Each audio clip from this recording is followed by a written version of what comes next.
tu le disais, hein, c'est risqué, voire foireux, hein, souvent de rappeler son ex, surtout quand c'est toi qui l'as largué. François Pinault, le grand patron de Rennes, tu sais, ça m'a fait penser à Robert Louis Dreyfus, le regretté président de l'OM. Il avait dit lors d'une interview à une époque, il y a des fans de foot qui se prennent un abonnement à Canal.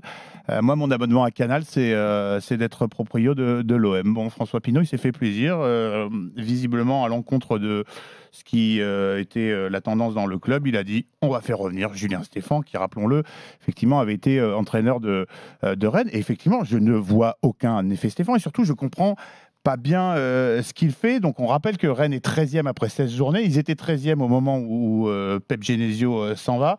Là, 1 point sur les 3 derniers matchs. Grâce au nul ce week-end face à Toulouse, 0-0, avec au milieu cette défaite face à Villarreal, même s'ils se font un peu entuber, c'est vrai. Enfin, entuber, j'en sais rien, mais avec l'application de cette règle qui n'avait pas été appliqué depuis le XVIIIe siècle, là, tu sais, le depuis ballon qui revient. Depuis la pub Ronaldinho, Joga Bonito. Exceptionnel, voilà, qui était truqué, hein, rappelons-le.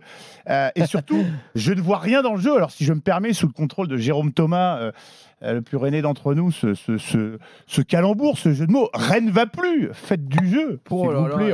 J'ai vu les étoiles. Il est meilleur que J'ai vu les étoiles s'allumer dans les yeux de Jimmy. Parce que dans cette série, on rappelle, bon, ok, ils ont affronté l'OM et Monaco, mais je ne sais pas si vous avez vu les matchs. Moi, il y a ce but de Unai face à l'OM, c'était les portes du saloon, c'est carnaval, la défense. Bon, il y a Terrier qui est devant sa surface, qui regarde, qui le laisse filer. Omari et Christopher Wu qui le regardent passer. Rebelote face à Monaco, Fofana qui rentre tout seul dans la surface, qui plante son but. Là, face à Toulouse, je vois un c'est une ballon. catastrophe. Oh là là là là là là, je vois un ballon, une chandelle, j'y vais pas. Didier Deschamps aurait dit on tourne le cul, on n'y va pas. Finalement, il y a une occasion. Dalinga, il doit la mettre au fond. En première période, il y a un tir cadré et surtout, bon. Alors, et Omari peut prendre rouge au milieu de terrain. Exactement. Christopher Wu, quand il perd pas le match à lui tout seul, bon, t'es déjà content. C'est catastrophique. Bon, et si encore tu avais une animation qui tient la route, mais moi, je ne vois rien. Et surtout, j'ai un problème. Et alors là, on va m'expliquer, comme d'habitude, que je suis un footix, que je comprends rien à la tactique et tout. Non, moi, je suis désolé. Je suis désolé. Je ne comprends pas le traitement de Ludovic Blas, qui est le joueur frisson, hein, comme on appelle ça, le joueur cet aussi effectif. inconstant de l'effectif, oui. Bah écoute, contre frisson rapide alors. Quand même, dès qu'il rentre, il se passe quelque chose. Quand il joue, regarde, à Villarreal, il rentre à un partout. Ok, c'est pas dingo ce qu'il fait, mais il gagne le match. Et c'est le genre de mec, je suis sûr qu'il te donne de la confiance lorsqu'il rentre et lorsqu'il, voilà, il est sûr de ses forces. Ludovic Blas, soit il est titulaire et à ce moment-là, c'est toujours le premier à sortir avec Stéphane.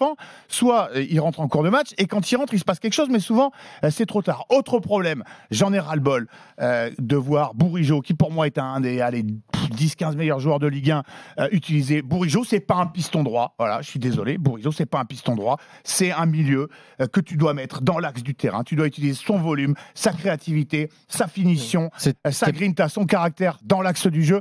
Je suis désolé, je trouve que c'est donner de la confiture au cochon que de le laisser sur un côté. Ok, il a une qualité de centre, ok, il est bon sur coup de pied arrêté. Je pense que Rennes devrait jouer avec un vrai piston et ne pas se priver, encore une fois, des qualités de Bourigeaud. Et dernière chose, évidemment, le week-end dernier, face à Toulouse, Blas était titulaire, le fait également.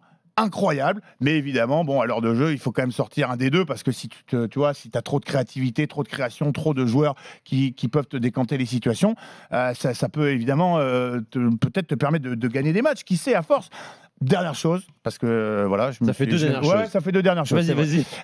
Je suis pas persuadé que la ligne d'attaque, les attaquants, Kalimundo, Gouiri et Terrier qui fait son retour un peu timide, soit ouais, mais Yildirim c'est pas pareil parce que lui il peut fixer, mais il n'est pas titulaire. Les profils, pardon. Je pense que les 3 titulaires sont pas adaptés pour jouer à 3 devant. Je pense que vu le peu de choses qu'on a vu avec depuis l'arrivée de Julien Stéphan, il pourrait un petit peu. Encore une fois, c'est pas Ancelotti. Hein, il nous a pas révélé. Tu vois, il a pas déchiffré les hiéroglyphes du football jusqu'ici. Julien Stéphan, il a une cote de popularité, il a une cote de sympathie auprès des observateurs qu'il a, je pense, pas encore tout à fait justifié dans ses performances dans les. Ce qu'il a fait, c'est pas mal à Strasbourg. Ce qu'il fait à Strasbourg, c'est quand même lunaire. Je m'attendais à mieux et je pense depuis Rennes n'a jamais fait un classement aussi bon qu'avec Stéphan. Strasbourg également.